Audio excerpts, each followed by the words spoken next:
भ्रष्टाचार, बेरोजगारी, गरीबी और पलायन की मार झेल रहे बिहार के युवाओं का दर्द कोई सुनने वाला नहीं है। लेकिन जन स्वराज अभियान पर निकले प्रशांत किशोर ने बिहार की दुखती रथ पर हाथ धर दिया है। वे बिहार के युवाओं और किसानों के दर्द को आवाज दे रहे हैं। पूर्वी चंपारण के मधुबन प्रखंड के गांव में पदयात्रा के दौरान प्रशांत किशोर ने बिहारी समाज के दर्द को आवाज दी है। बिहार में पेपर लीक होने के लेकर भी प्रशांत किशोर ने भी गंभीर सवाल खड़ा कर दिया है। प्रशांत किशोर ने कहा कि बिहार में अब प्रतिभाशाली युवाओं को नौकरी मिलना मुश्किल है। देखिए, पिछली बार जब बीपीएससी का परीक्षा का प्रश्न पत्र लीक हुआ था तो लोगों ने मुझसे कहा कि आप टिप्पणी कीजिए, बच्चों ने भी आकर कहा कि आप ट्वीट कीजिए। तो मैंने उस समय भी कहा था और अभी एसएससी का जो परीक्षा पत्र लीक हुआ उस पर फिर वही कह रहा हूं कि भाई ये रोजमर्रा की घटना बन गई है।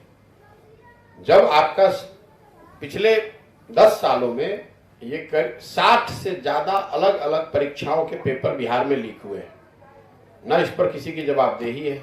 और जो आदमी जो पिछली बार बीपीएससी के प्रश्न पत्र लीक होने के बाद जिस व्यक्ति को सरकार ने ये कहा कि ये दोषी है, जिसको पकड़ा गया, उसी आदमी का पिक्चर सरकार के बड़े मंत्रियों के साथ 2 दिन के बाद आप ही लोगों ने छापा है।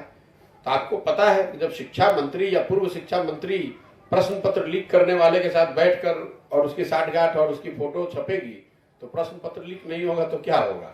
ये बिहार में तो जो प्रश्न पत्र लीक होना कोई न्यूज नहीं है, बिना प्रश्न पत्र लीक हुए कोई एग्जाम हो जाए तो वो न्यूज है।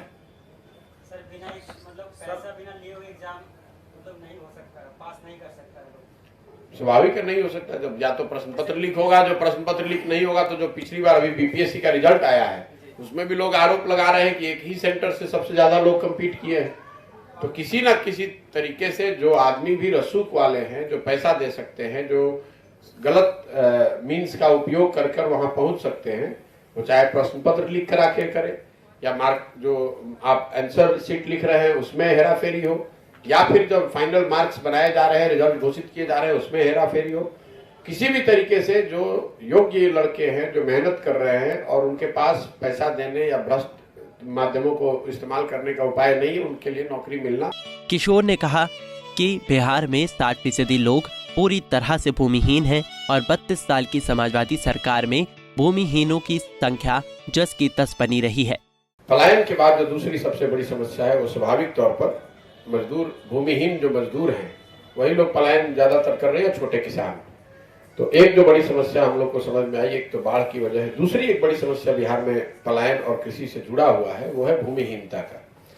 बिहार में अगर आप आंकड़ों को देखेंगे तो करीब करीब 60%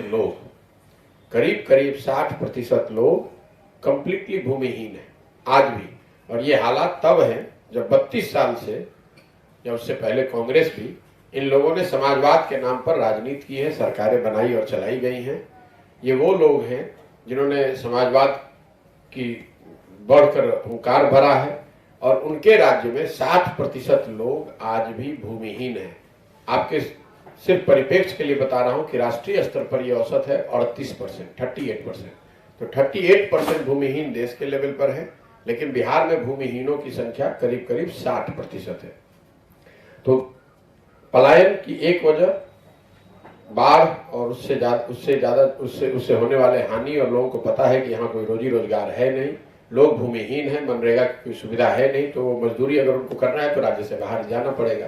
वहीं प्रशांत किशोर ने तेजस्वी यादव को बिहार का मुख्यमंत्री बनाने की मांग भी कर डाली है। पीके का कहना है कि तेजस्वी की क्षमता को लोग 2025 से पहले ही परख पाएं, इसके लिए उन्हें जल्दी सीएम बना देना चाहिए।